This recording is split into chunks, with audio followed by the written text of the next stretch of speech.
આજે ઠાકોરજીને થાળ પ્રફુલભાઈને ત્યાં કરવાનો હતો. સંતોએ સ્વામીશ્રીનો જન્મદિવસ હોવાથી પ્રફુલભાઈના આગ્રહથી અતિ ભાવપૂર્વક સુંદર રસોઈ બનાવી.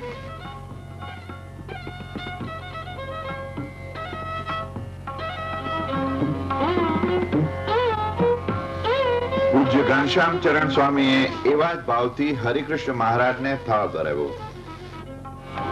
પરમ પૂજ્ય સ્વામી બાપા પધરામણી કરી પ્રફુલભાઈને ઘરે પધાર્યા.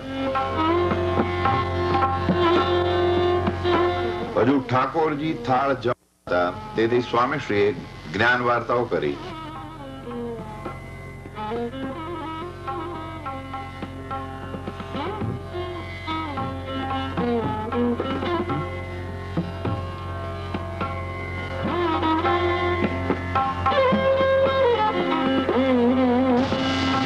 સ્વામીશ્રી જમવા પધાર્યા.